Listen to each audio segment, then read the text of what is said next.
How lucky we are. Yesterday I spoke with Cantor Fishman and she said that she was sick and she probably would not be able to be with us this Shabbat.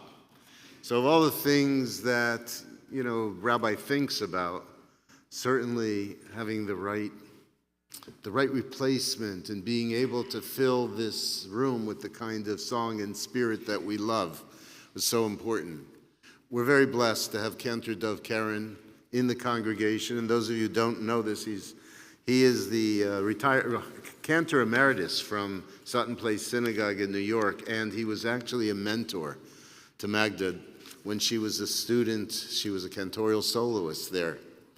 But there's something else that I want to point out. So those of you who listened to the cantor and to the choir under the direction of Tomer Adadis lead the service to take the Torah from the ark and now again to return, may have noted how seamless it was and how beautiful the choir and the cantor did together. And I know as soon as I knew that Magda wouldn't be here, I called Tomer and I said, how are we going to replace this? There'll be a nice number of people here this morning.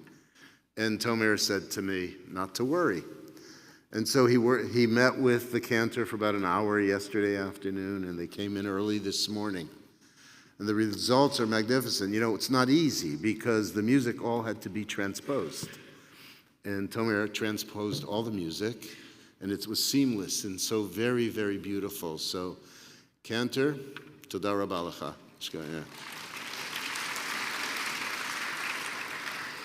In Tomer, there will always be new challenges when you stay at B'nai Torah. Yes. and Abigail, who did Eitz Chaim just now, as you know, has been a part of this congregation for years and years. And I actually heard her on the Bima the first time at her bat mitzvah, so it was a number of years later. There's been no one I have introduced to congregants more than Dr. Rabbi Donniel Hartman. In fact, what I was thinking about, Donniel, when I was going to introduce you, seeing you sit there next to Toby, is that even my wife Toby I have not introduced to as many congregants as Donniel. Yeah. But it's always an honor, it's a privilege, it's a pleasure, and particularly at this moment, because we know that Donniel and his program at the Shalom Hartman Institute, with all of its scholars and thought leaders, people who are defining the values for contemporary Judaism, thinking all the time about what is most meaningful in relation to the people of Israel, to Jewish peoplehood, as well as to the land of Israel, as well as the connection with the Jews in the diaspora, as they do at the Hartman Institute. I have another question. As I asked you before, how many of you were born in Boca Raton? How many of you have listened to Donniel's podcast, In Heaven's Sake, that he does together with Yossi Klein Halevi? A very significant number. So it's a whole new arena that Donniel's working in together with Yossi Klein Halevi and Alana Stein-Hain. And what he's learned and what we have learned is he's really good at it. And not only that, instead of speaking, to 5 people, 10 people, 100 people, even 800 people, or whatever it is, 50,000 people are listening, and it is the most popular Jewish podcast in North America. And that is saying a great deal, and I know it is so important. My son, who is a firm supporter of Israel, and is looking for reinforcement for what he's doing on social media, said he hasn't found it in any place more powerfully, more meaningfully than in the conversations between Donniel and Yossi Klein Halevi. And that really means a lot to me because these are 2 of my 3 favorite men in the world. So I really appreciate that, Donniel. So I won't speak anymore. Of Donniel. I really encourage you to listen to the podcast and also to go on the website, the Shalom Hartman Institute website. There's always meaningful learning to be found there, meaningful conversations, great podcasts. It's a very important place for us as contemporary Jews Jewish people who hold on to Jewish values so strongly feel a deep connection to the land of Israel and want to keep a meaningful traditional Judaism alive. Donniel?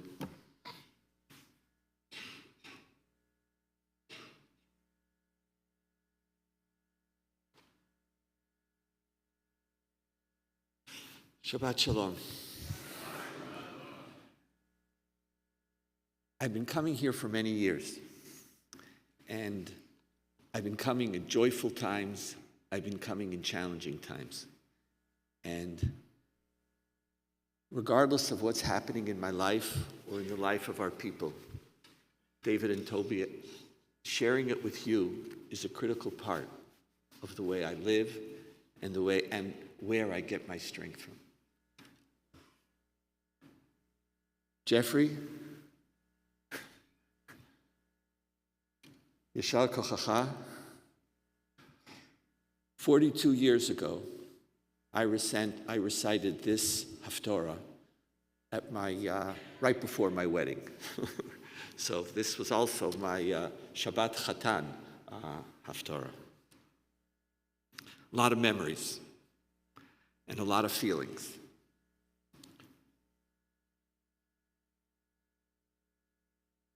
This is a difficult time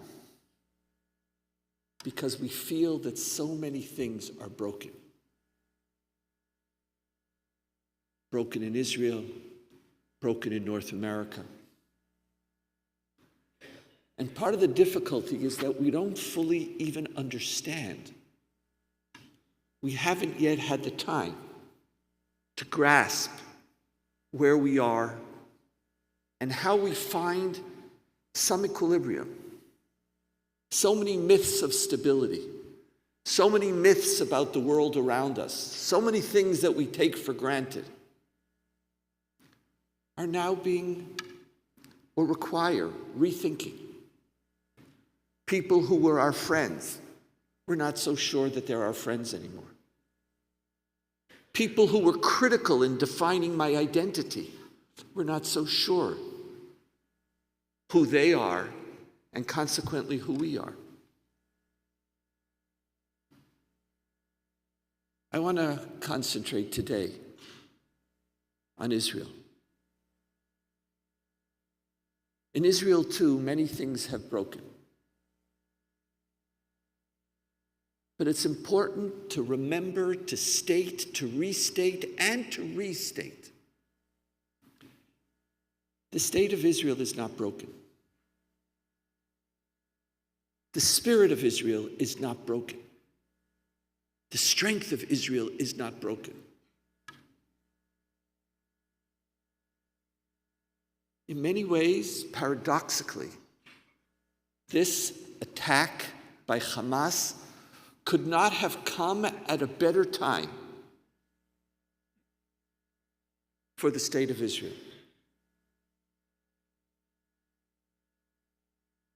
Because we have spent 10 months, a year, fighting with each other, arguing with each other, and ultimately taking responsibility for our country. A year ago, we were bifurcated almost not as never before, but in a very deep and significant manner. Judicial reform was experienced by some as we won and we're going to take care of the country, we're going to take control of the country, and by others it was experienced as a denial of our legitimacy to breathe, for our values to be present in the state of Israel. And these two groups stood and fought with each other. And the government was a primary force for disunity and mutual hatred. It was a catalyst for it. It fed off of it. It saw its strength precisely in accentuating our differences. And we started the year as two polar ideologies. Just Netanyahu, just not Netanyahu. Just reform, judicial reform, just not judicial reform. And as the year progressed, one of the most remarkable things that took place in Israel is that the citizens stood up and said, "This is my country. I'm not sitting in the government right now, but the true power in any democracy is not in the hands of a government. The true power is not in the hands of an executive branch. The true power in any democracy in the hands of the people." And we went out and marched. And we marched week in and week out, religiously. I experienced the demonstrations outside of the president's house as my shul, and the people as my community. How many of you are sitting in the same seat you sat in last Shabbos? Oh, that's okay. We got you. I was just. We like to. I had my place at the demonstration. I had my place. There was a little bump in the street, and on the left-hand side of that bump, that's where I would stand. And all around me were these were my shul goers. This was my shul. This was my community. Shabbat Shalom, children.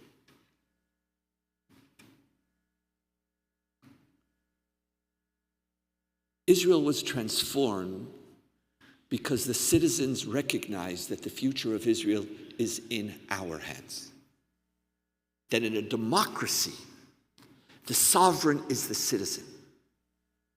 And I have lived in Israel since 1971, and part of the experience of being an Israeli for so many years was an experience of disempowerment of the citizen. Government was centralized. Solutions had to come from the government. We were always waiting for who's going to be the next general who could be our prime minister who will save us. Who's going to save us?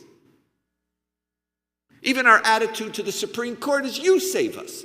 You save the democracy. That's your job. All that changed over the last year.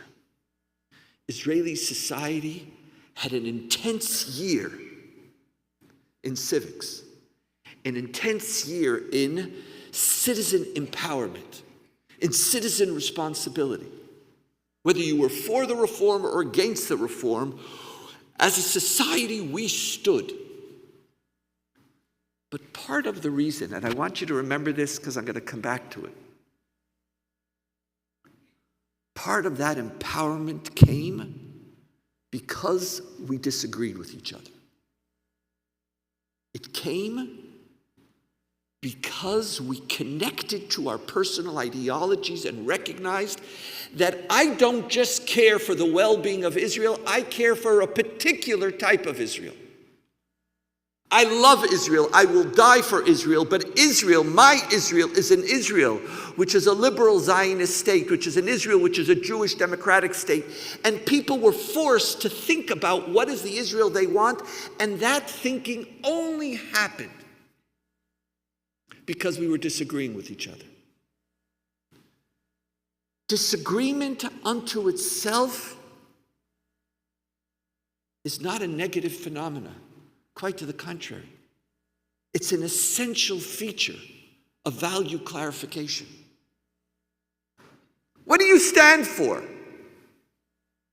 If all I'm doing is standing next to you, I don't have to ask myself what I stand for.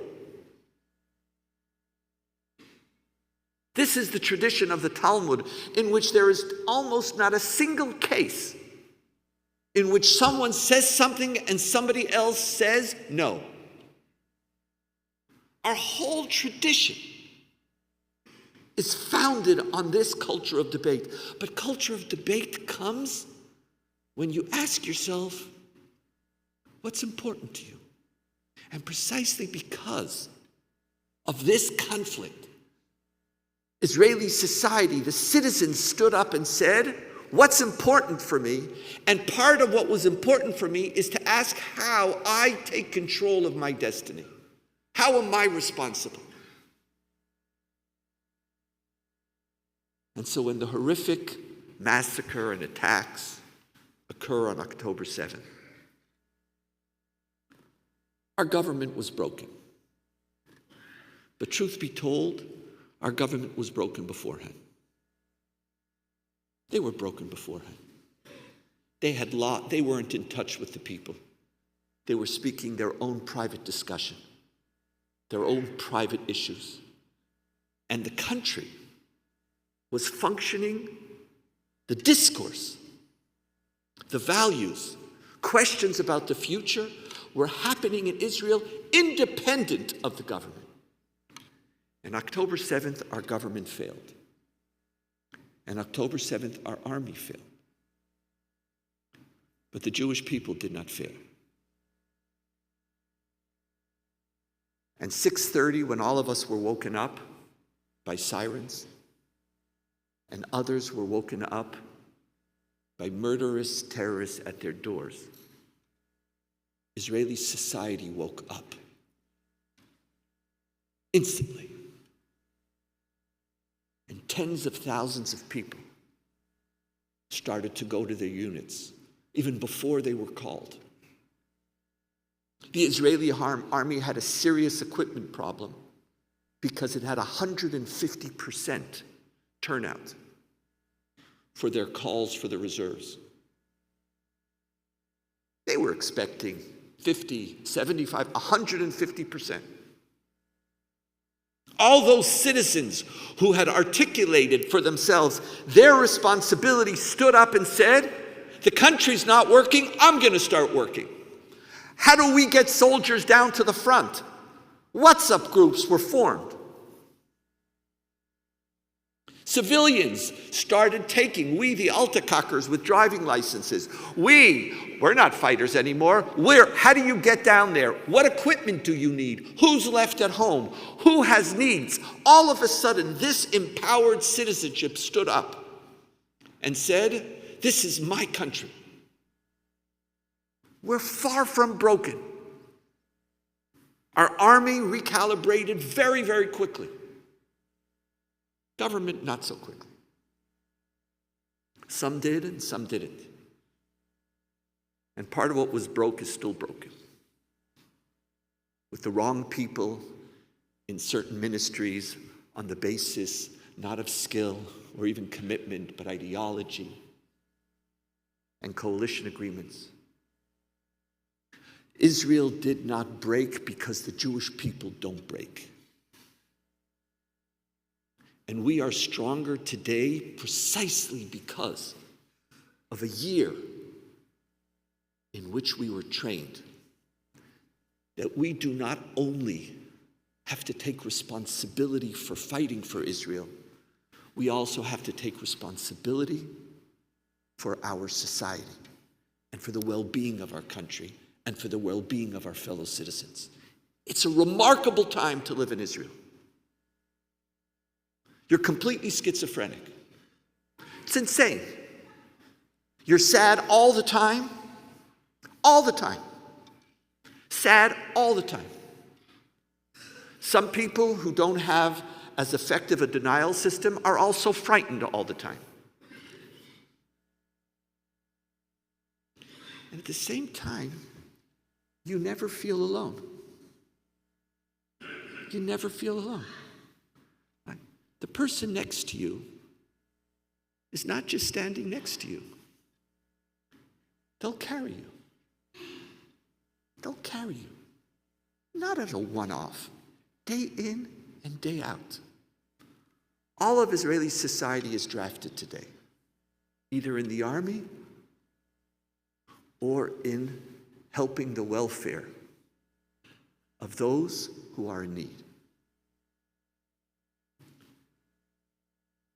And that is one of the byproducts of a year of intense debate. But if Israeli society is not broken, there are two key, what we call in Israel, conceptions, two central preconceptions about Israeli society which were broken. And how we think about them is going to determine not how we fight this war, but it's going to determine Israel of tomorrow. And my friends, part of the challenge of being a country is that at the same time that you are fighting, you also have to start planning for Israel tomorrow. And if you don't plan for Israel tomorrow, someone else will plan. And if you don't plan, you're going to end up with a future that is not determined by you. And if we've learned anything over the last year, is that it is we, the sovereign, the citizen, who has to determine. Two key preconceptions. The first is that we could manage evil. We could contain evil. We know there's evil at our doorsteps. We know that they're teaching their children that a Jewish life is not a life. We know that they're teaching their children that to kill a Jew is a virtue. Not to kill an Israeli. It's itbach al Yehud. It's to kill a Jew. That is a chant. That is part of your curriculum. That is part of your formal and informal educational systems. And we watched it. And we said, okay, you could huff and puff. But we're a startup nation. You're not going to blow our house down. Year after year, we saw the leaders of Hamas. Not only are they not a government by the people, but we saw them year after year not being a government for their people, stealing their money, building a terror infrastructure, acquiring more and more weapons. And we watched it. And we said, I know they say they want to kill me. I know they're practicing to kill me, but you could huff and puff. But you can't blow Startup Nation down. We're Jews. We're smart. We have technology. We have power. We have success. We have not only a physical, but a we are enveloped by the idea of an iron dome. Not just an anti-missile defense system. We're protected. And you know what? When you seem to get really close, we'll give you some money. Qatari money. Yes, you have we're going to control you through our genius, through our technology, through our superior might, and through your self-interest. And we saw their self-interest. Have you ever seen Hania's suits? I want to buy a suit where Hania buys a suit. It is. You could see even on television the quality of the wool. It's not manufactured in Gaza, by the way, as he flies on his private plane. So we figured there's interest. The first preconceived notion that was shattered is this notion that you could control and tolerate evil. And we learned that we, all of us, were lying to ourselves. And so we're going to look for somebody to blame. Okay, and there are people to blame. But there really is no single individual to blame. We wanted to believe it because we did not want to live in a world in which evil was shaping our future. We wanted to live in Scandinavia. Israelis are the 7th most happy people in the world. We're insane. 7th most happy people? You're the 17th. We are the 7th most happiest people, and evil is at our doorstep, talking about killing you, practicing to kill you. We knew every one of the plans which were implemented on October 7th. We saw it, but we didn't want to see it because we don't want to live with evil. We wanted what you have. We wanted to believe that we could live in the Middle East and have a normal life. Don't I deserve it? I have grandchildren. The big question I have is, every Tuesday when I take my grandchildren, what are we going to do? Are we going to go to a jumpy? Are we going to go, I want a normal life. Which jumpy? With blow up things or not? We're going to go rock climbing. That's why I want to live my life. I deserve it. The first preconception that has been shattered is that we could have a great life in Israel, but we can no longer afford to deny the presence of evil.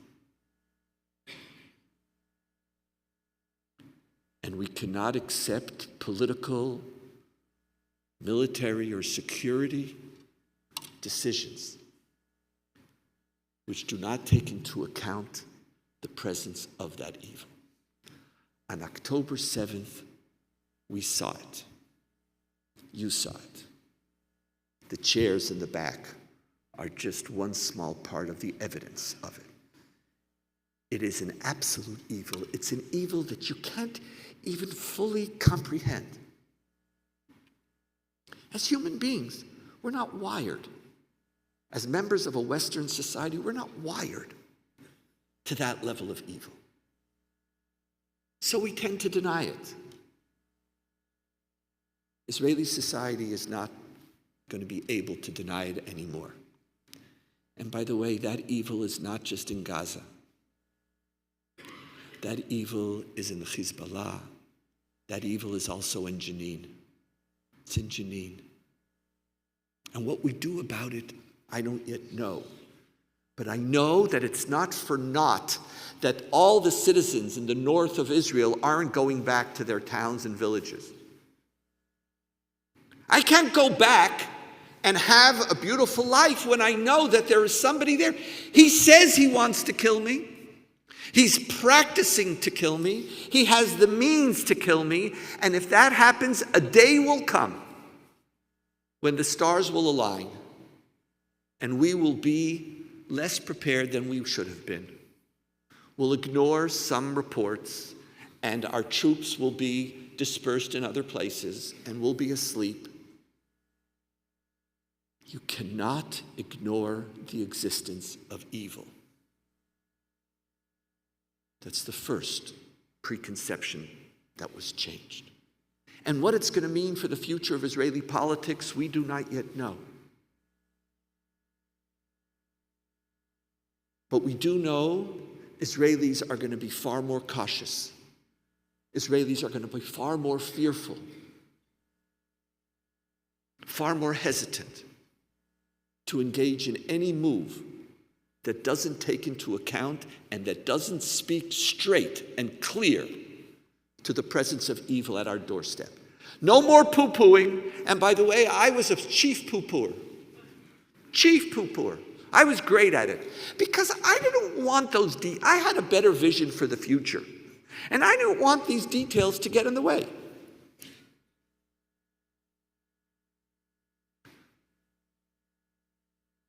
We can't, and we know that we can't allow that to happen, and that doesn't matter on whether you're on the left wing or the right wing.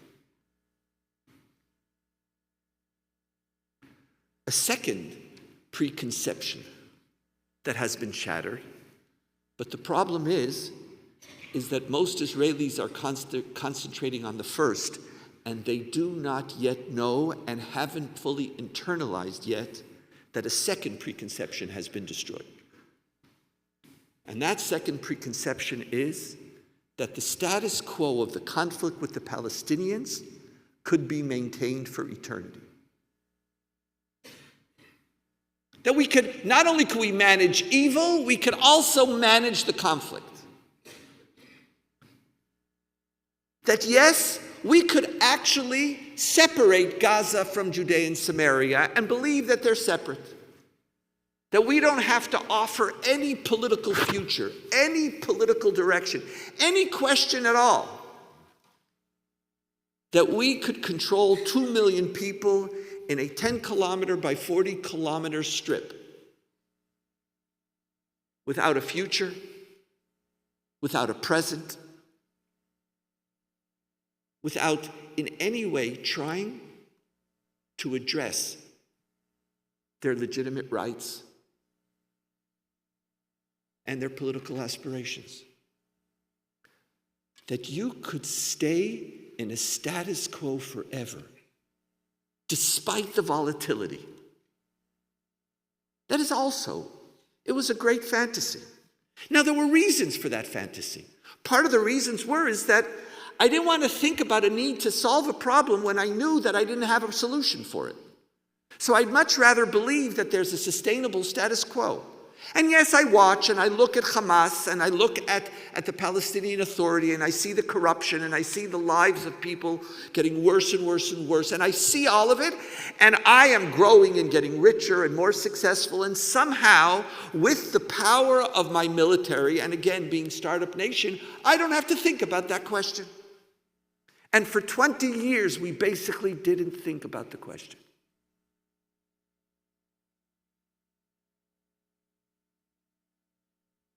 That this conflict could be contained is also over. Now, the ones who know this are those who are seeing themselves impacted on it from the outside. Global political forces are now aligning and saying we're not going to allow a return to this status quo, because this status quo is endangering world order. If I have to send 2 carrier groups to the Middle East, when the story always was that Israel is my carrier group, we need to find a different way. Part of the challenge is that when you see a problem that you don't like from 6,000 to 10,000 miles away, you very rarely come up with a solution that's helpful.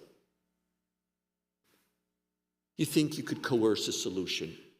You think you could parachute somebody inside who will all of a sudden turn Gazans and Palestinians into Canadians. Because you're not endangered by it, but you just want it to go away.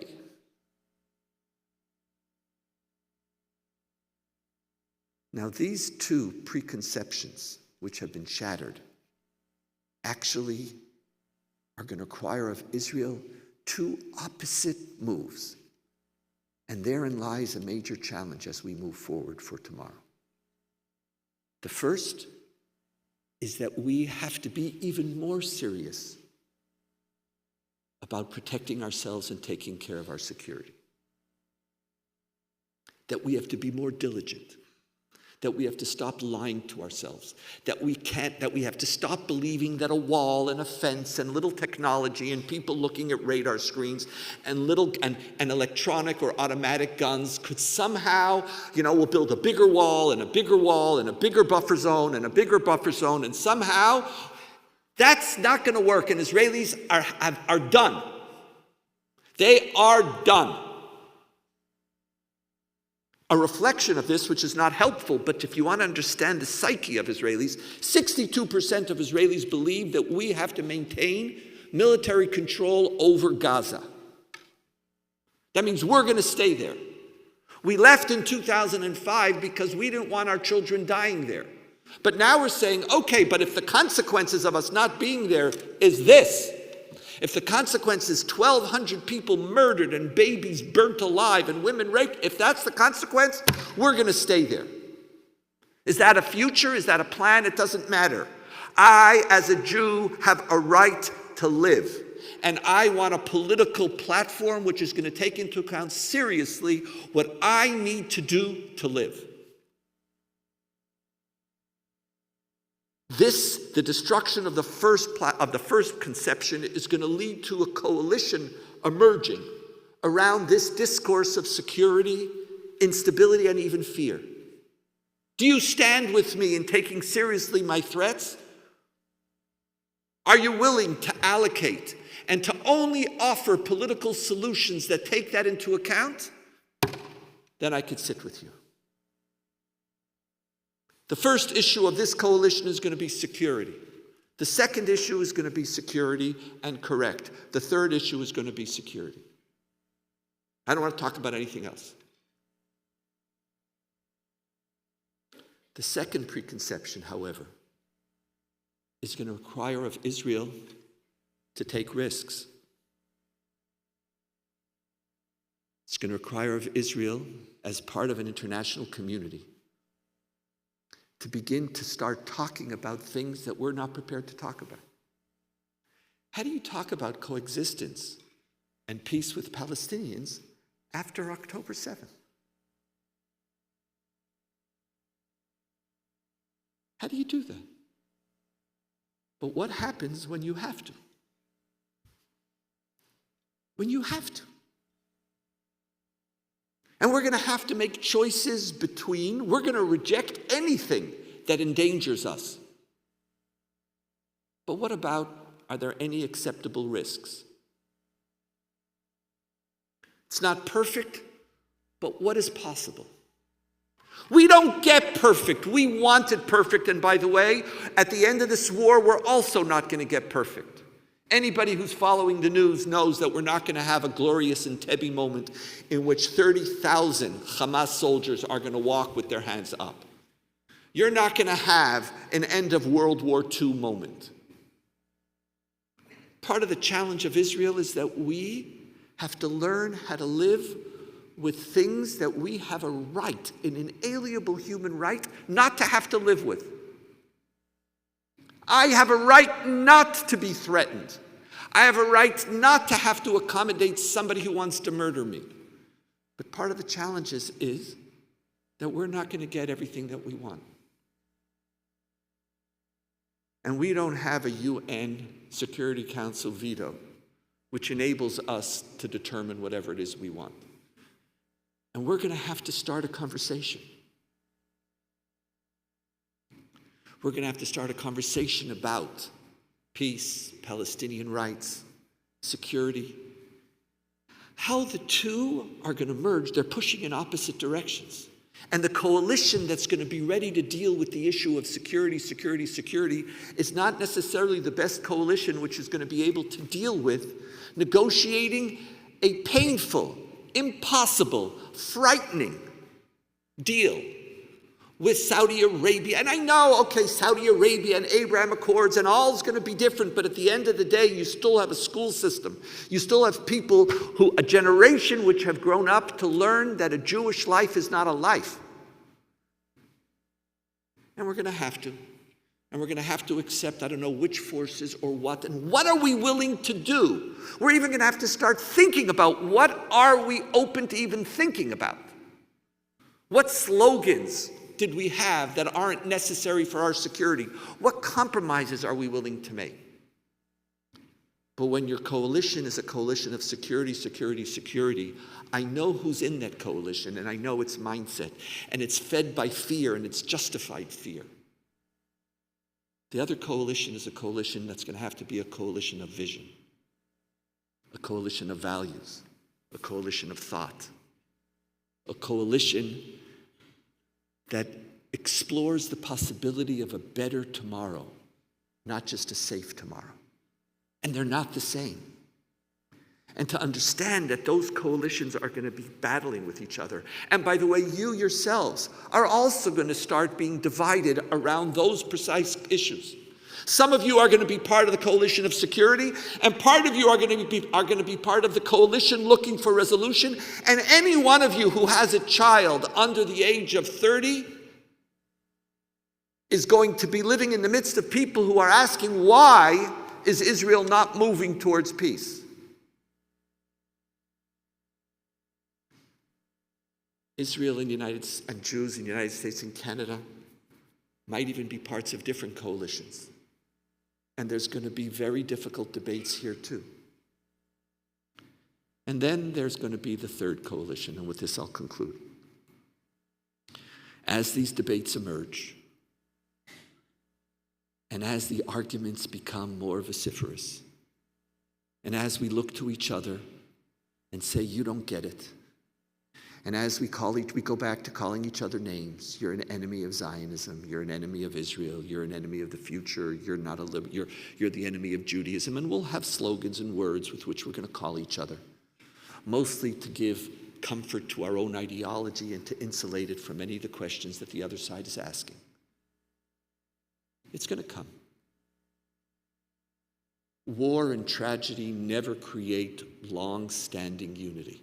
They never do. Never does. At this moment, we're standing together, thank God. At this moment, we're standing with Israel, thank God. But right around the corner, the deterioration and disintegration of these two concepts, which are going to force us to advocate and to think about new policies, are going to be in conflict with each other. And the question is, what are we going to do?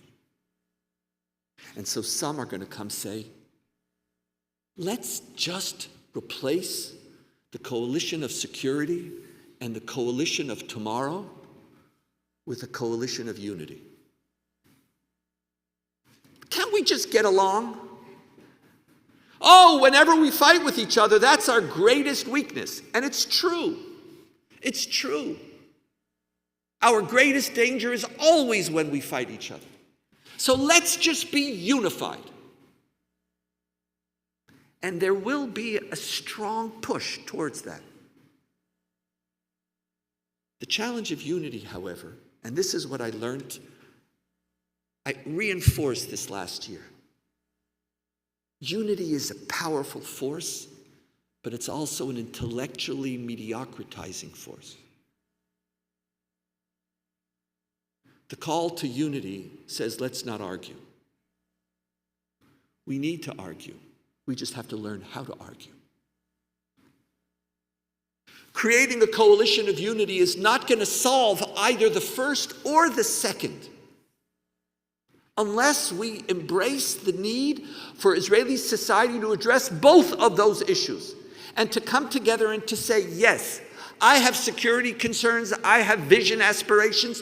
I know I'm not going to get all of one and you're not going to get all of the other. A unity government is not about removing the conversation, but finding ways to compromise with each other,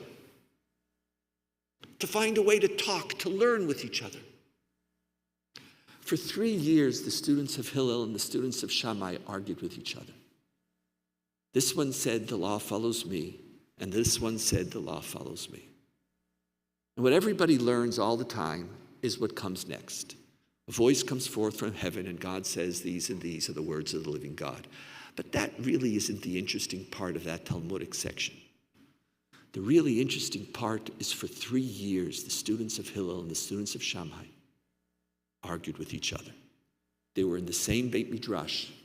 They didn't say, oh, can we just get along? They didn't say, let's flatten our ideologies and our disagreements for the sake of unity. No.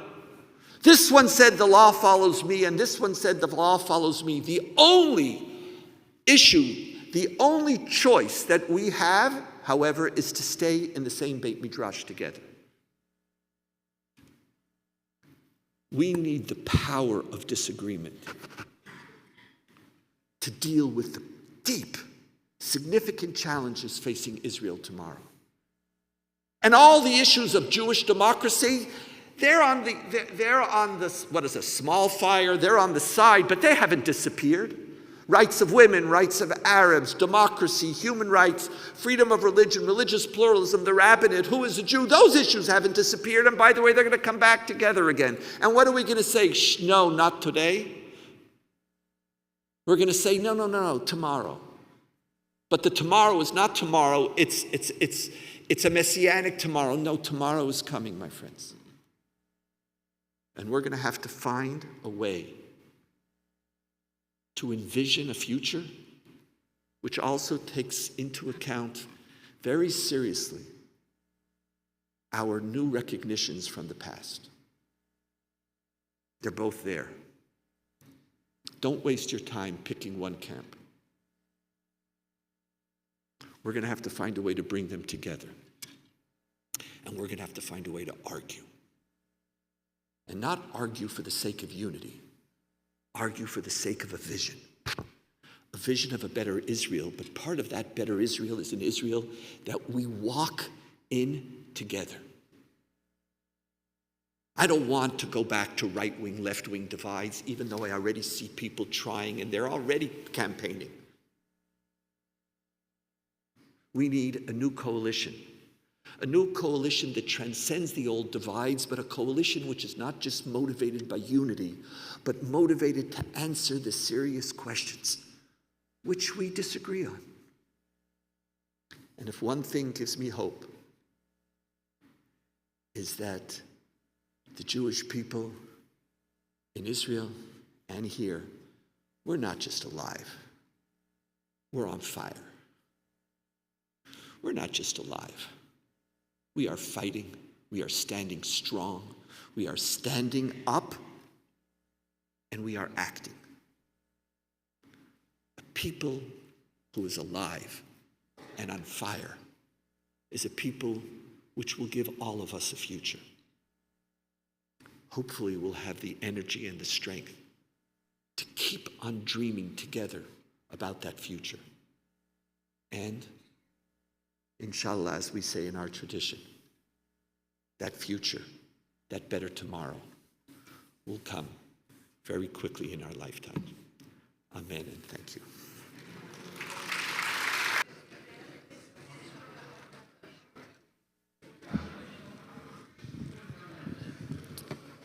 All right, let's get started. We can't do this all afternoon. That's warm and friendly. Welcome back. I asked that question, how many people are from Boca this morning, and nobody raised their hand. If I were asked the question here, how many of you are from Canada? That Canadian, you can leave Canada, but Canada won't ever leave you or the family. That's right, I know. No. Yeah, there you go. So, I know that your presentation was really appreciated, and again, I thank you, Donniel. What we're going to do is we're going to take your questions. I want to lead, though. I want to take the privilege of asking the first question, and the reason I'm only going to ask the first question is because I had the opportunity to throw out a lot of questions yesterday morning with Federation leadership. So somebody said to me, or no, they said it to you, but I overheard it, that only an Israeli could have given that talk. And so I was thinking about that and what that meant. And what I realized is this. The first notion is something that would get you killed by the left here. And the second notion would get you killed by the right. So everything, everything has become so partisan here. And in Israel also, and I think you addressed that a little bit, that there's no room. There's just no room for the conversation, the argument, the possibility of development of ideas. So speak to us about that. And that is those of us who, so excuse me, Canadians right now, but speak to the Americans as to how we can develop a better ear. How do we hear better? How do we give credibility to the other, at least consideration to the other, and then perhaps together we build a better, better future. So. We're not supposed to, is this working? No, I'll get it done for you.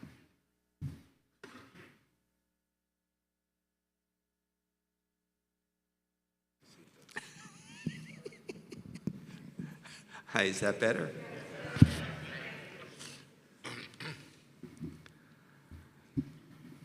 I decided many years ago, since my memory is not the greatest always, to always be explicitly honest about everything, and then I never have to remember because I'm just going to say what so we're just going to talk, okay? I realized many years ago that precisely because I come from Israel, I could say things that people here, either in the United States or Canada, can't say, and therefore I have a responsibility to say them. Frankly, I could get away with murder. Not like Donald Trump. But there was once in my career that somebody accused me, someone who had bought 10 trees in JNF accused me of betraying Israel. But besides that, it's kind of hard. And you're right. There's something so broken in political discourse here in the United States. It is so broken. I wish I had something to tell you. I wish do you know that for years I was walking around, Tom Friedman recently wrote about it, so maybe now it's a little more politically correct. But many of you know, for years I was talking about the Trump peace plan. And I would intentionally aggravate people. No, I didn't intentionally want to aggravate them, but I intentionally wanted to speak about it despite the fact that I knew they'd get aggravated. And I would say, I think that was actually the most hopeful and positive idea for a future resolution of the Israeli-Palestinian conflict in our lifetime. And by the way, I still believe it.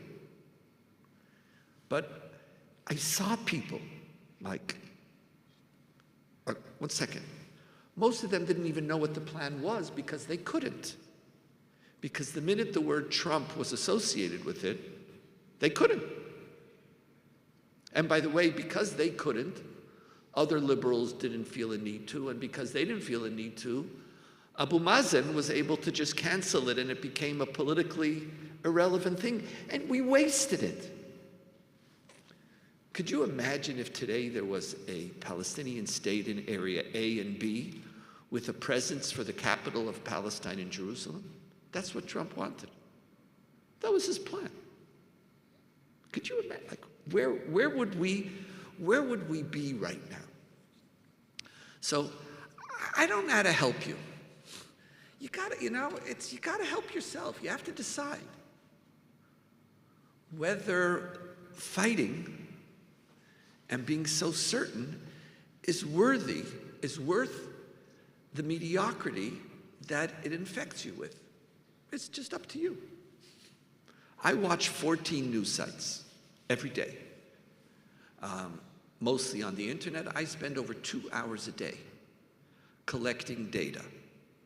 And I collect data from 14 news sites. And I know what the world is like in one news site and what the world is like in another. And if you don't watch the other, you don't even know. You don't know. So you have to make a choice. And it's like, isn't it enough already? like how much? I don't know. Like, I wish. So like, what I try to do is I try to use in my own little space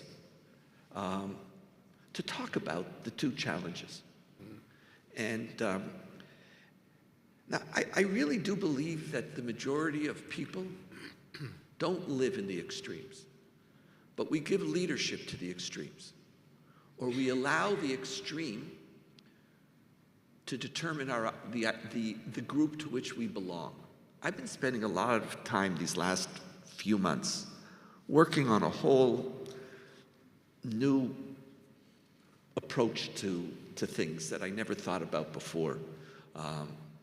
In light of some of the divisions that are going on in Israel, and they apply to other places, and it's the whole, I'm thinking a lot about the intersection between truth, myth, and identity.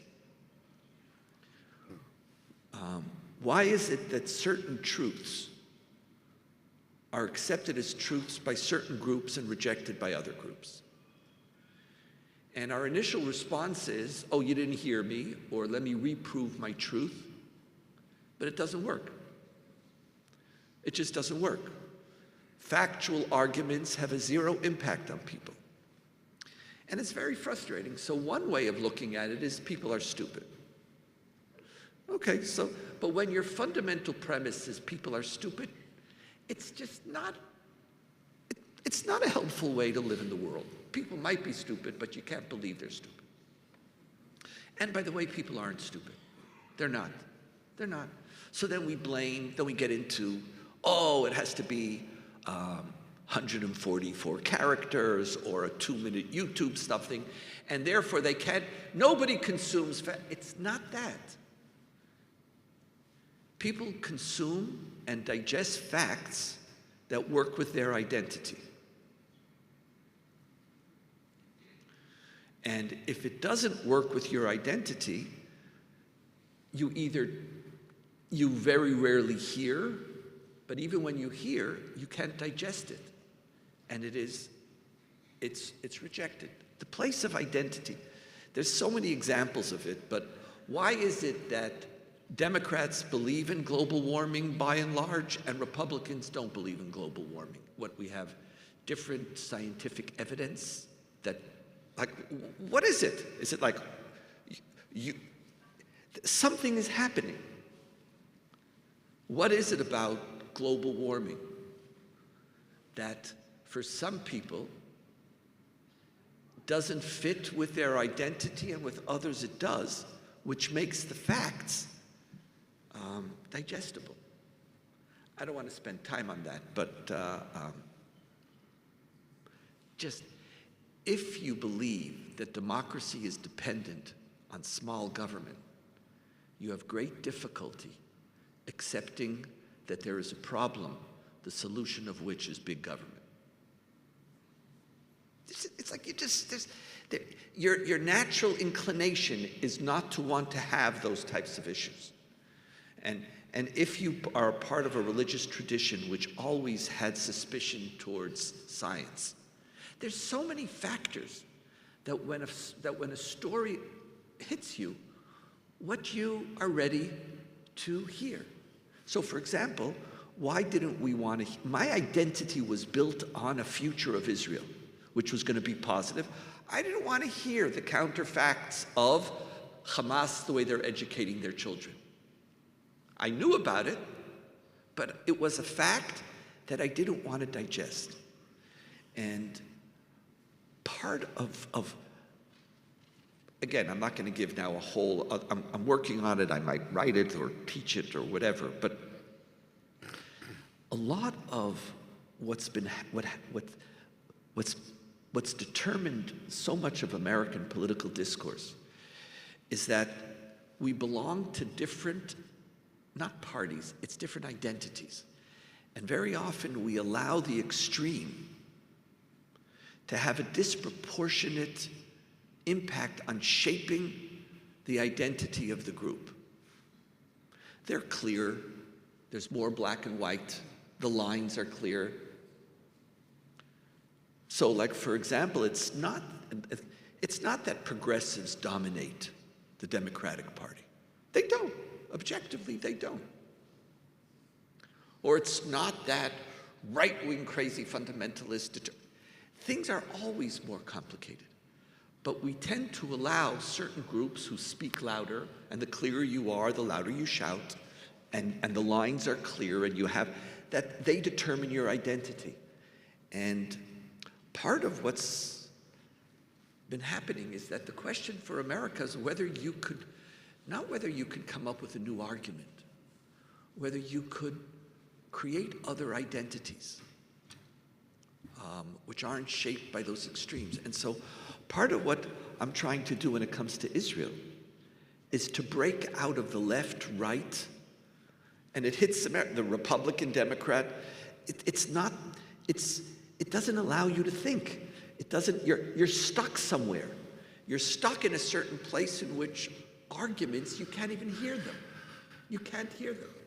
And so by trying to do both, I'm trying to point to how do we create different identity politics almost? So I was thinking about something as you were speaking there. It's another category. It's the category of values.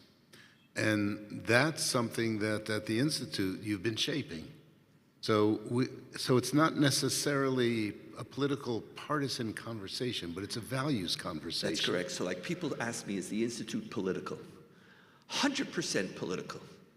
Are we partisan? No. But all we do, you can't be a Zionist without being political. But part of what happened in the last year, come June, there was a new core identity built around the values discourse in Israel that didn't fit into the left-right divide. It was Israel as a Jewish democratic state, for example. Right. And so that type of, it was an identity shift. And part of what we're going to have to see is after October 7th, what are the identities that emerge? The people in the Knesset are going to want us to go back to right-left because that's their political basis. The question is the people who demonstrated, the 70% who started to coalesce around the Jewish democracy, are they going to fight for a different identity or not? And part of our job at the educational institutions have to shape those identities. The challenge here in North America is you don't have a wide spectrum. It's like we allow ourselves to shrink. Like your job is impossible. Like we speak and like you can't even say something because if it's not checking off the various boxes of loyalty as determined by an extreme form of this identity group, you're silenced, and you're somehow betraying Israel. I don't know what you're talking about. I know. You know. And by the way, you do that, and so like I can't tell you what to do. Scholar in residence in general don't tell you what to do. Yeah. All I could do is lift up a mirror and ask you, is this really what you want to do? Like really? Like is this what you want to do? Connect to the identity structures that are enslaving you, and think about it. And because frankly, Israel, I don't want to talk about America, it's beyond my pay grade, but at least Israel needs more complicated thought about these issues. The old just doesn't work. I just want to throw out an idea and then I'll get questions. In Jonathan Haidt's book, The Righteous Mind, he goes so far in talking about identity politics that he says some of it is genetic. Yeah, I know. We literally, inherit it from... That's where he lost me. Yeah. Like I'm not interested. Like I hate... It takes away free choice. It takes away agency. I don't do genetics. No, I don't want to... That might be a propensity. I just don't do determinism. Because, by the way, determinism, this is something that, blanking on his name, said, you only know what is determined after the fact. Mm-hmm.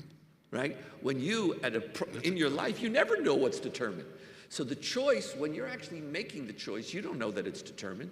There's actually, so all these determinists, it's post-fact. But beforehand, you never know, so fight for it. That's the place of education. Right, right. All right, some questions, yeah. So, Jerry Askowitz, yeah. And the third one, we'll take 3 questions. Yeah, what's your name? Okay, you'll take the third. So ask your question, and questions, here's where I take the privilege of the Bima. Your questions have to be questions, okay? That means they end with a question mark. And we'll repeat them, so, because...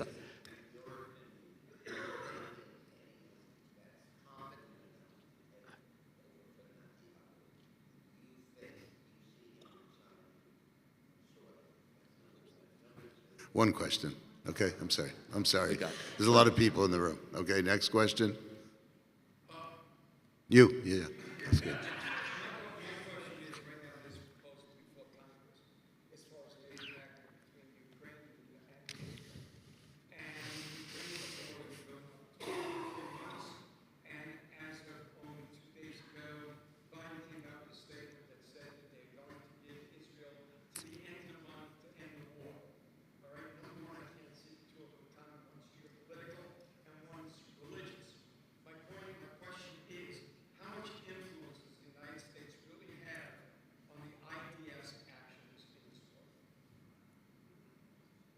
So I don't know if you all heard the 2 questions. The first is, will Netanyahu stand and what will be after Netanyahu? The second question has to do with the congressional decision about funding Ukraine and the statement that Biden, or this, I don't know if Biden made the statement. He didn't say it. No, that's not what he said. So we, He just came out the opposite and said, we're not... yeah. Oh, No, you have you to got to listen change to my 14 news change sites. change the channel. No. It wasn't him. There was someone in the administration said that, and then someone else said, we're not determining the time frame. They're both what is happening. Yes, Okay. you're not wrong, but and it's the third question?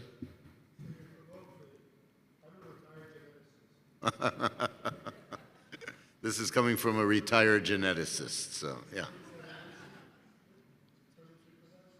Could you just a little louder, please?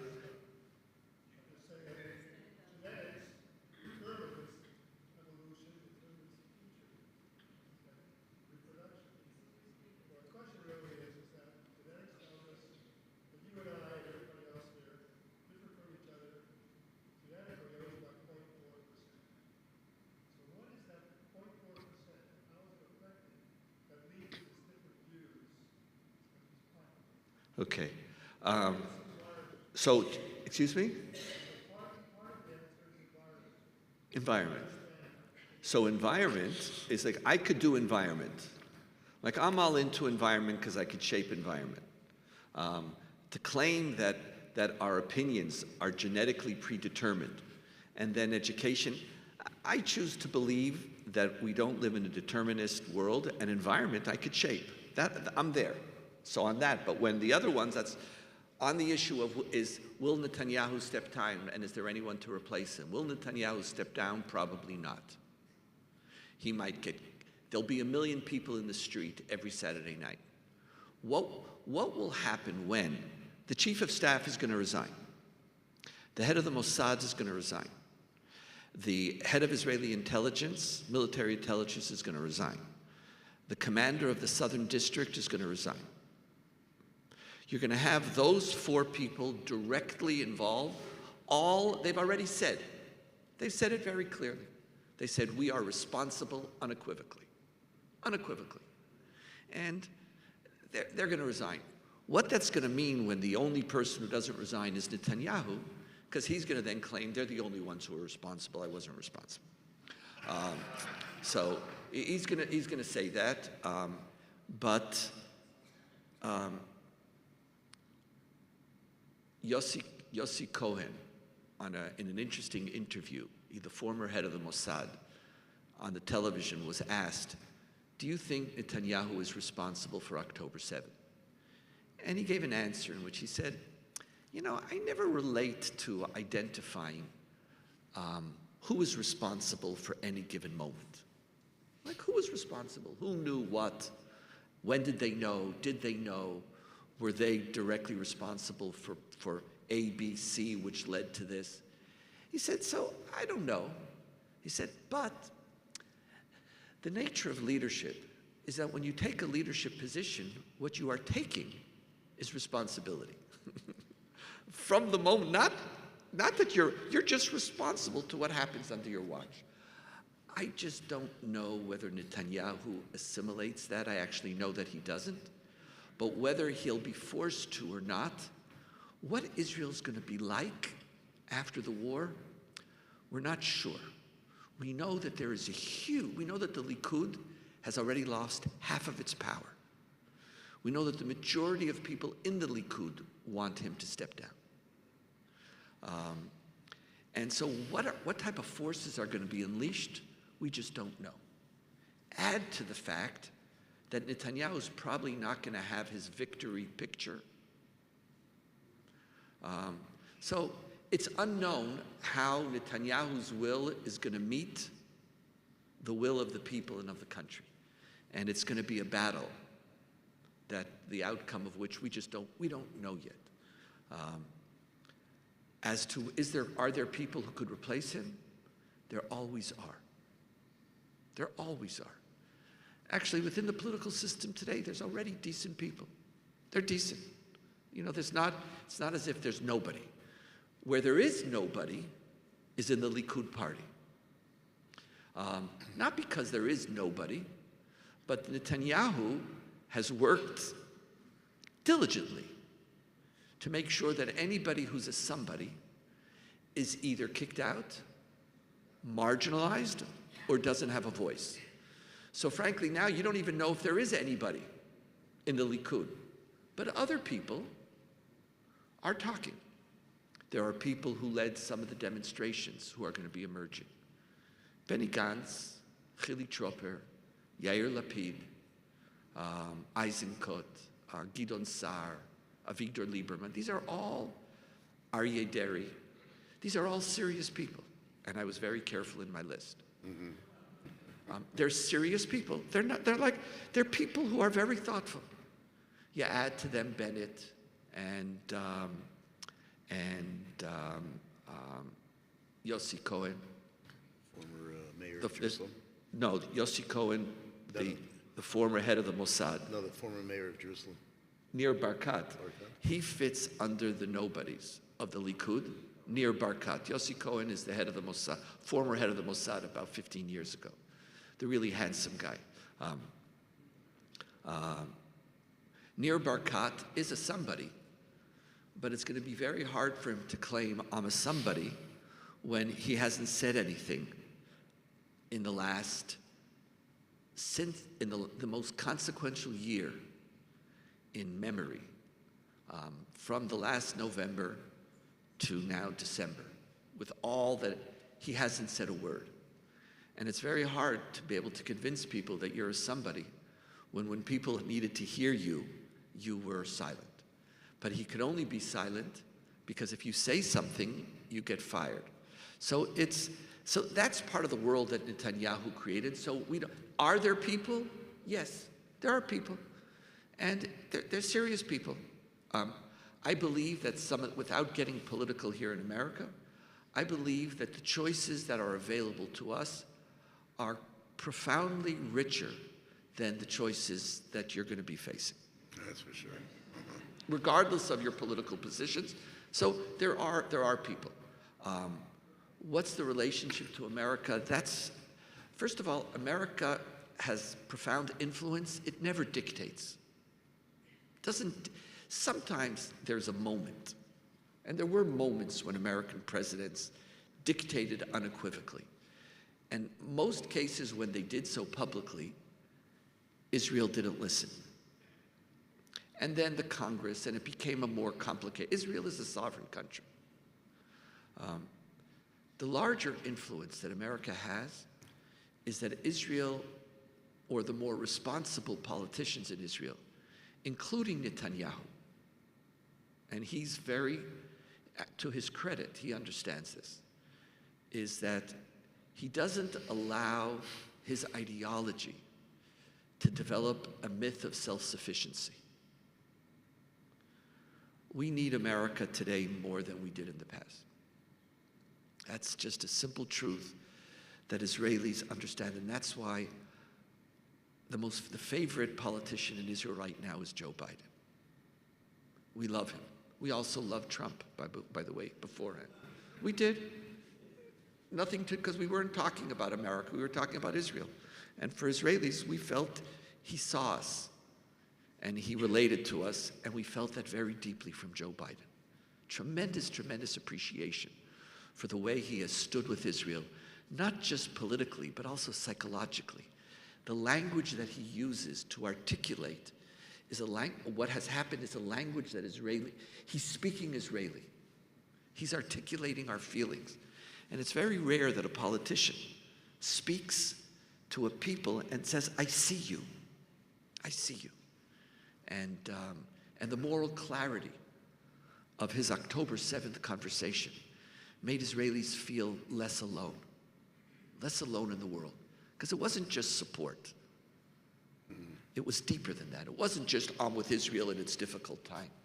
Flying to Israel, the language and the way he articulated the crime against humanity and the way he stood up now about against the insane presidents and discourse on campus, like just an anti-Semitic. It was just clear the way he's speaking about the rape of Israeli women, and like he sees us, and there's a tremendous amount of comfort that we get from that. Tremendous amount. And here too, I'm trying to do something intentionally to help you start if you have a different identity, don't allow that to be the only thing that you could hear, regardless of whether you like Biden or not. In Israel, favorite politician. But Israelis today, we are always dependent, always. But our dependency on Israel, on America today is much, much deeper. Not that we need only American bombs to be able to continue to fight, because we're going to run out on our stockpiles. It's much deeper than that. It turns out that Iran is harder than we expected. And it's not the nuclear Iran. We might have a plan for the nuclear Iran. I don't know if we do or we don't. Anybody who knows doesn't talk, and anybody who talks doesn't know. So I'm just going to tell you I don't know. I don't know. Like anybody else, I collect information. So I have all this information, whether we could succeed or not. But it turns out that it's much harder. That the real danger of Iran is a Sunni terrorist axis, a Shiite terrorist axis, with the particular weapons needed to profoundly endanger the state of Israel. Missiles, they're really clever. They've thought about it. They've really thought about it. And what they have done with the Hezbollah is brilliant. Brilliant. Strategically, it's brilliant. We needed Hezbollah not to attack. And Hezbollah didn't attack because of America, because of Joe Biden, because of 2 aircraft carriers, which came, groups that came. Now, if Israel was fighting on 2 fronts now, and we leave aside the Houthis with whatever is going on there, which is another thing we have to worry about, and if that would have then instigated also an intifada on the West Bank, could we have won all of them? I'm not sure. Only an arrogant person would say we can do whatever we need. It's not true. Might have been too much. Might have been too much. Besides the casualty deaths. So Israel there is a dependency on America, which is deeper than the dependency of which is not the veto in the Security Council. Psychologically, when America sent the 2 aircraft carriers, Israelis celebrated. And you have to understand, that's antithetical to the whole Zionist ethos. Our whole ethos is we are self-sufficient. Psychologically, after October 7th, Israelis felt less self-sufficient. There's a psychological shift. And thank God there was a president in the United States who didn't just stand with us, but understood where we were, and that helping us was not just providing the means, but providing the context, the language. And so America's voice is going to matter. It's going to matter. Are they going to tell us December 31st, stop firing? I don't think so. I think if they did, we're not going to listen. If we decided that we have 8 months, we don't have. America is telling Israel there's a time clock. What it is, I'm not going to tell you on the moment, but you don't have 8 months. Just like America's telling us, you don't have the ability to fight this war and ignore the humanitarian crisis that you're creating in Gaza.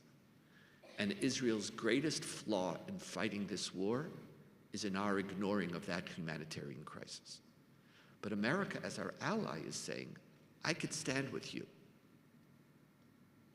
And I could take the political flack as long as the humanitarian crisis is also addressed.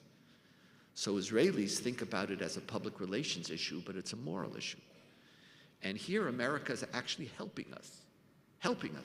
not for the extremes who deny our right to exist, but for the people who want to support Israel, but are only going to do so if there is some moral parameters besides the self-defense of Israel that you apply. And so the whole discourse with America, your question is very deep, and we're going to see how it unfolds. It seems that the current president is not about dictates. He sees us, so he has opinions, and I'm sure he'll express them. The balance between Congress and the executive branch is also significant. There isn't only one voice. But Israel doesn't get to do whatever it wants. We could do whatever we want in prior Gaza operations because the parameters were much more limited. In this process, the consequences for the world, the consequent humanitarian crisis, the consequence of everything that's happening around us means that there is a time clock. And we cannot fight this war at the pace that we are currently fighting this war. And think that we have whatever is necessary. In the real world, that is not happening. And the Biden administration is communicating some of that real world. And they're doing so intentionally in multiple voices. And at the end, friends talk and friends listen. Prime Minister Netanyahu listens. He's not a blind ideologue. He never has been. He listens. And he realizes the great strategic asset of America. Gantz, similarly, Lapid, similarly. Even Naftali Bennett, when he was prime minister, echoed that over and again, something that he would have never spoken about beforehand. So how that unfolds, we'll have to see. But it's not dictates. It's a reality check. And in the end, Israel's going to have to function within a reality that it doesn't determine on its own. 3 more questions. Mr. President, you have 1. Sila, you have number 2. And you get 1 between you, okay? And you'll have the 3rd question, okay? You're number 2. I said either one, but you're number 2 in the questioning. Number 1 is Ed.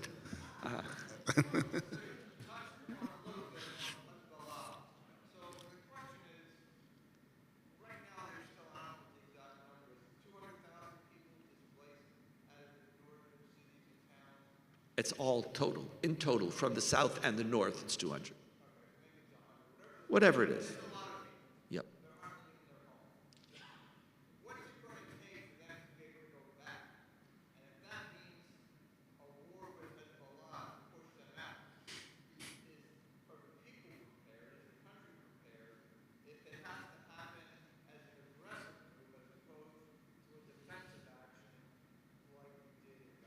Right. Let me repeat that question. Ed was asking about the fact that, let's say, 100,000 people have been removed from their homes and their towns up north. In order for them to return, and Hezbollah has to be neutralized, that would be more of an aggressive war than a defensive war. And I guess, will the world stand for that, right? Yeah. Second question, Sila? Uh-oh. We're just doing questions. We're just doing only questions, yeah. Only questions. When it's the Sila.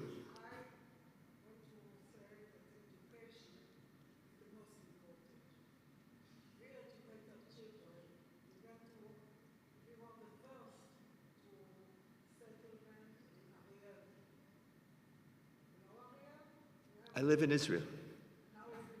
Of course I know Ariel, yes.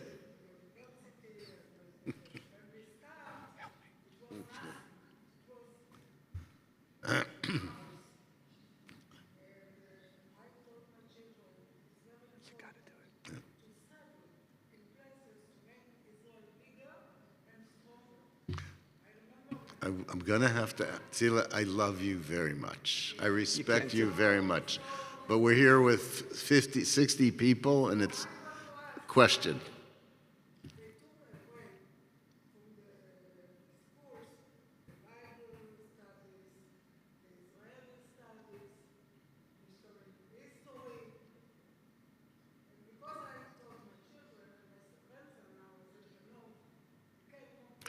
Tila, we need your question.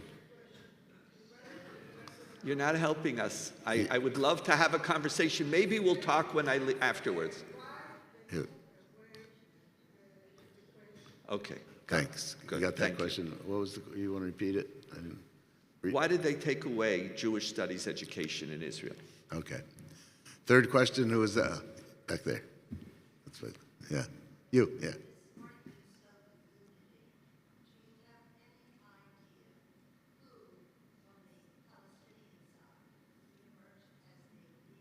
Great. Any concept, that question, and I'm repeating it not just for you, but we're on live stream. Any question, any idea who will emerge as a leader amongst the Palestinians? Okay. Okay. On December 9th, my sense is that most Israelis would be willing to engage in a unilateral attack against Hezbollah. Netanyahu and Gantz and Eisenkot stopped it. Gallant wanted it. Those are the four of the war cabinet. And Derry, he watches. He's an observer in the cabinet. Israelis want it because we understand that after December 7th, we can't lie to ourselves and we can't lie to our citizens. October 7th, we can't lie to them. And frankly, right now, with the current status quo, there is no way to keep the 100 or 80 or 100 or 1,000 people who lived in the north safe. You can keep them safe for a minute, for a day, for a year, but there's nothing that you can do to stop to guarantee that you could prevent the type of onslaught. And Hezbollah would have the capacity to do a Hamas move at 5 sites simultaneously, not at one. And people aren't going to go home when this type of barbarism, and they've been trained for that. It's the same moral universe, no difference. And so in the reality, when you're facing a problem like that, Israelis would be willing to do a unilateral move on December 9th. What they're going to feel on January 28th, let's call that the mythic day now, in which the war in Gaza stops, in which we haven't won. One of the challenges Israelis are going to have to deal with is we're going to have to confront the limitation to our own power. That the language with which we buttress our myth of security is not always commensurate with reality. And if after 90-something days we haven't destroyed Hamas, maybe we'll declare victory. Like Netanyahu is an expert at determining post facto the goal of a war and then declaring victory. Cleverly, because he never wants to fight more than necessary.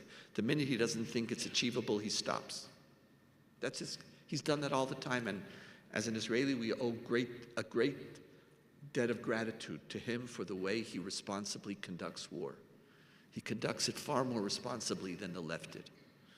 And so in a previous war, he saw us fighting, he saw the casualties, he said, okay, this was a war against the tunnels, we destroyed all of them, we're going home. It wasn't a war against the tunnels. We didn't destroy all of them, but we did go home. So how he's going to spin this, and could he? He's not going to be able to spin it. It could be that we're going to have a dramatic victory. But it doesn't seem likely. Maybe if we had a year. And even then, I'm not sure. What will happen to that willingness to unilaterally attack Hezbollah when we're experiencing frustration on January 28th? Could be one of two things. When you're frustrated, you want to actually reclaim your myth of power, so you might attack, or you might, cooler heads might say, maybe we can't do everything we need to do. Right now, I don't know. I know that the discourse is that we have to bring Hezbollah to the north of the Litani River. 20-something kilometers from the border. We had a war called the Litani War to do that. It's very, very difficult. Hezbollah's not going to do it unilaterally. And it's not the Saudis or the Egyptians or the Moroccans or the Jordanians or any axis of Sunni forces that we could bring to bear. These are Shiites, and they're dictated by Iran.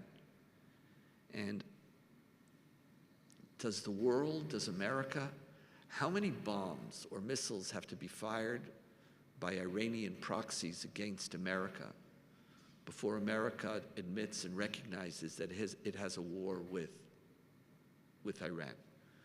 What are you willing to invest in the Sunni axis? And what does that mean about your willingness to stand up against the Shiite axis? I don't know. That has to do, there's a lot of unknowns. Most of them, I could just, as a consumer, I just see the questions. There's strategic knowledge I don't have knowledge to. It just seems to me that something's coming to the head, and the question is whether people will admit it or not. Now, very often things come to the head, but you don't admit it.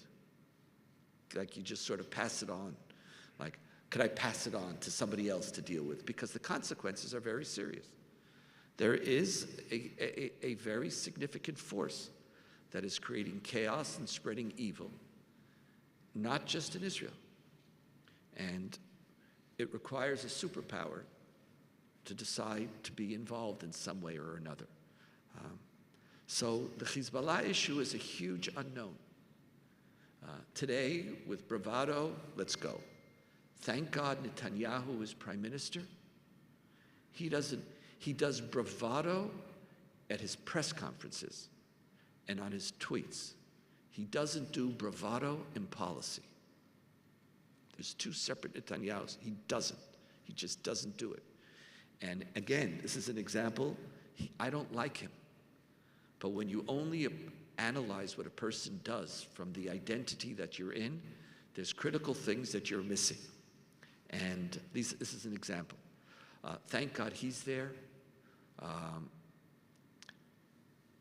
But it's a big unknown that has yet to emerge. So you're right to ask the question, and I'm right to tell you, not only do I not know, but there's forces that have to start talking about this, because I don't think Hezbollah could be dealt with Hezbollah alone. It's a bigger issue, and I don't think Israel could do it alone. And I don't think there's going to be, the French claim, they have no influence. So it's not going to be done unilaterally because some international force decides that just like we're going to resolve Gaza, we're going to resolve Lebanon. It's not going to happen that way. So that we're going to have to watch and see. And it could very well be that we're just going to be passing that down to another year. But then what does it mean? Those people aren't going to go home when we pass it down. Is there somebody on the other side? We haven't identified anybody. Part of what we don't talk about is that a resolution to Gaza is we finding our dictator. Is there a Western, non-Islamicist inclined dictator who can do our bidding to control the Palestinians and hopefully not steal from them too much? I mean, this is real. That's sort of what we're looking for. That's what we're looking for. We're not looking for some constitutional democracy which will now begin to serve the Palestinian people. The world wants the Palestinians to be quiet. So how much do we have to give them, and how do we control them? It's a terrible thing. Palestinians are a people, and they have rights, and they have no leadership. and we're looking to parachute somebody in. So like, it's so pathetic, we're even recirculating the name Dachlan. You know, like, what's Dachlan? He's a corrupt dictator. The question is, which dictator do we have that could be violent enough to control the Hamas impulses and Hamas constituents in Gaza? This is the level of pathetic discourse that we're engaged in as we all now try to solve, because we have to solve it now, the conflict. And you could talk about Saudi Arabia as much as you want. Saudi Arabia could put money. Saudi Arabia could help strengthen a Sunni axis, but it's not going to force a responsible leadership on the Palestinian people. And so the question you're asking is one of the big unknowns. And here too, we might have to make compromises. We're going to start maybe with one level. You know, the reason why educators like The Tipping Point, the book, is that it creates the myth that radical change is possible on a nonlinear level. Because linearly, we would need generations, but we don't have generations. So we need a process that will activate a tipping point which will accelerate it. Are there forces that we could institute? Are there benevolent dictators of some form with a Western inclination? And by a Western inclination, you mean that they're sufficiently corrupt to be buyable, to be blackmailed by money. This is what we're talking about. It's bizarre, but that's what we're talking about. Like, who likes suits, planes, wants a lot of money, and who's going to be willing to fight for us, more or less? Because the ones who are more benevolent don't have the power to control. They get kicked out. They don't win because this is not a democratic culture. So we might have to accept compromises, and hopefully some of those compromises could create a tipping point, which could create a process of way leads to way. That's, my friend, that's as good as we got right now. As to education, the issue you're raising is one of the serious, it's in the whole Western world, and Israel suffers from it as well. The place of liberal education in our society, humanities, but in Israel also, in particular Jewish education. You know, people study math, they study sciences. What is the place of liberal education and Jewish education in Israeli society is something that I've spent my whole life working on and trying to improve and making great progress in, but we're still very far away. And at the end, the identity of a society is not just determined by its GNP, but is determined by the values and ideologies of its citizens. And that comes from humanities. So, amen, we have to work on it. And the final question, I'm going to cut it off. It's been a long time. What's that? Yeah. There's one more question. No, you had a question back there. The woman in the light blue. And then Jeffrey, and that's going to be it. Donniel has a meeting in my office that he's late for. I'm really sorry. How about if we make a deal? You'll come back next year? We're in. Okay, and then We're in. So, and the other thing I'll tell you is that you can hear more of Donniel on the podcast. For heaven's sake. For heaven's sake, and you can find it if you don't have a source for podcasts. Go to the Hartman. The Shalom Hartman Institute website, you'll find it. So what was your question? No, not you. I'm sorry. I'm really sorry. Because we could keep talking all day, and I can't allow that. As I said, he has an important meeting in my office that he has to go for. I'm not making that up. That's true. No, I'm sorry. There was one question that was asked, and then Jeffrey. Yes? He answered it. Okay, Jeffrey, last question.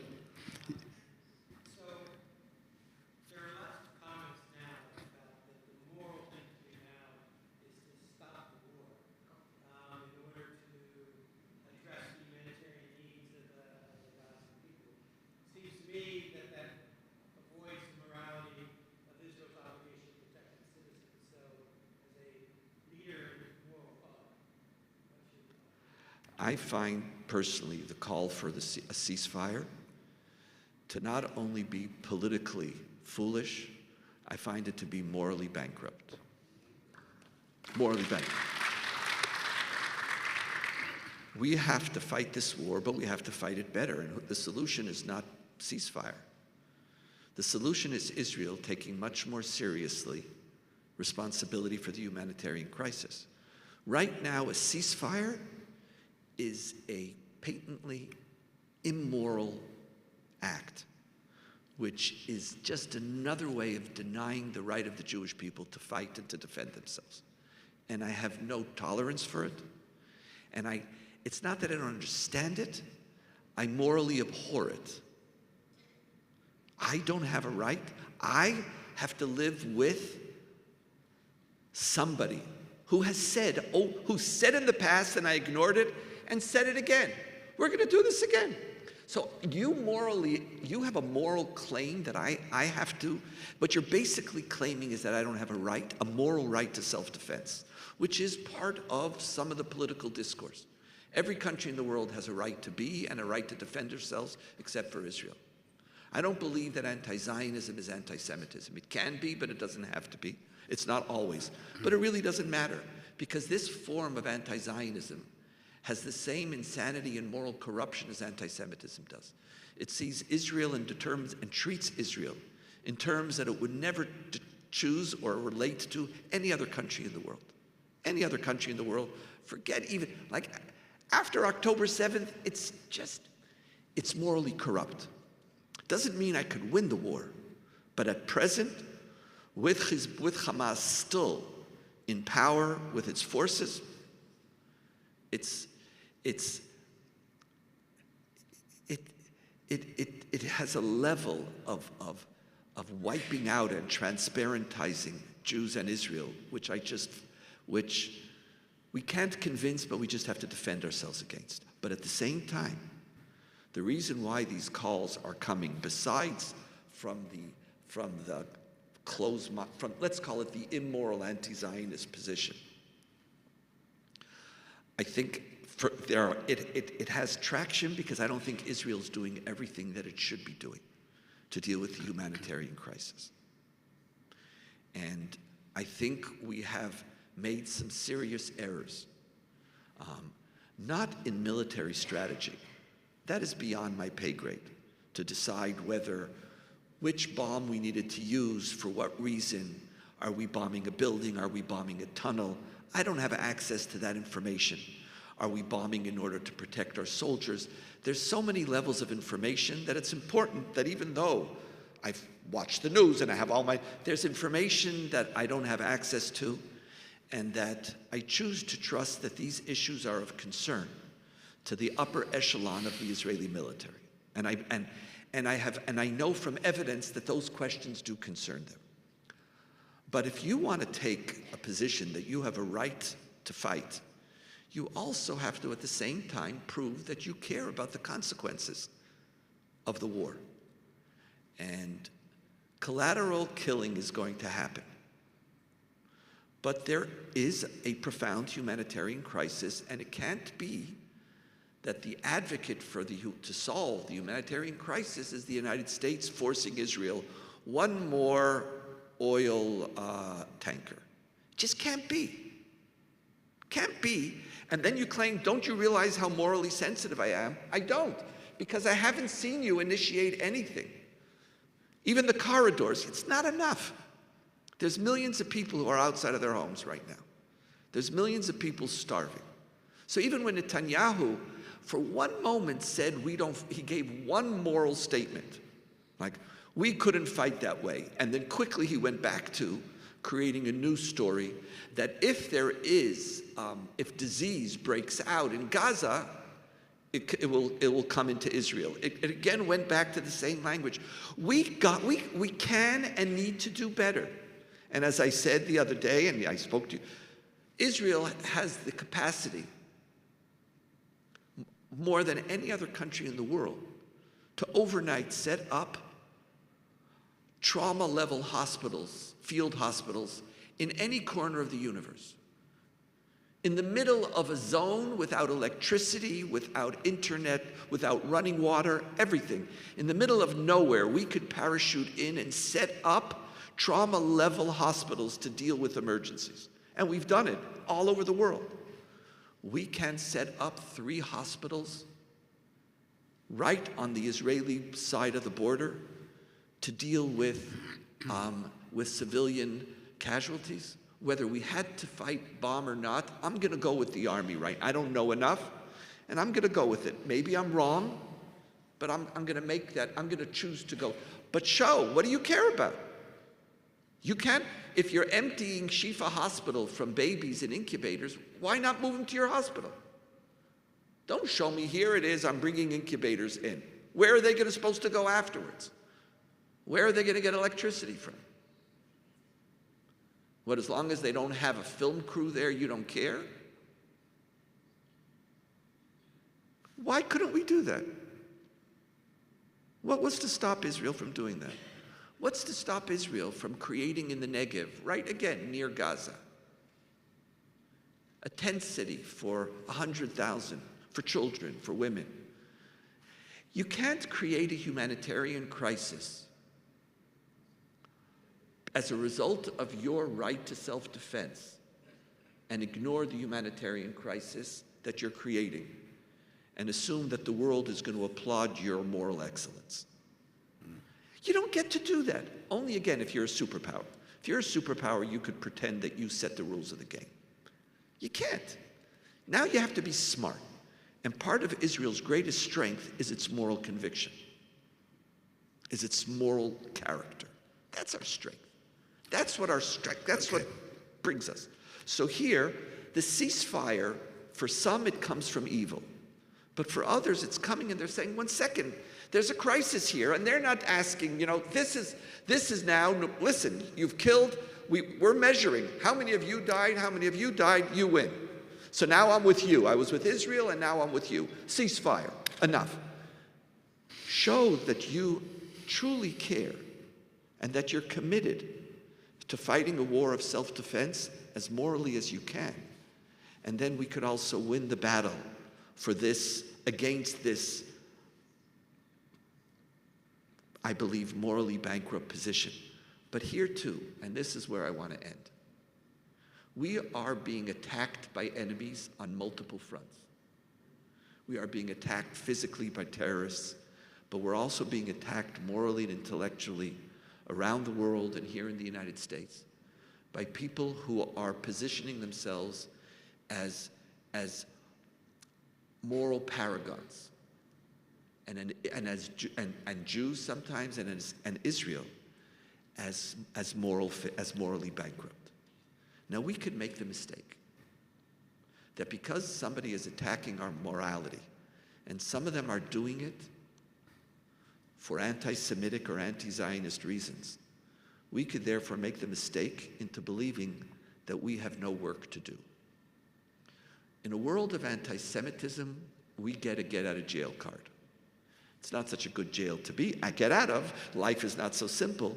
But when you overuse anti-Semitism, when somebody is an anti-Semite or an anti-Zionist, there is no content that they argue that you feel that you have to respond to. The minute you use the name, the ad hominem allows you not to take the content of what they're saying seriously. We need to do better. We have to defend ourselves on every front. But we are a Jewish people who live by and stand for our values. We have walked throughout history not because we were the strongest. We stood for something. So in war, we also stand for something. So let us fight this war in the way we need to fight it. But let's look seriously. There's people here. Gazans are people. They're here. Okay. And I'm not even talking hostages we got covered. We're fighting for them. They have a society caring for them. We're doing everything we can for them. It's not a zero-sum game.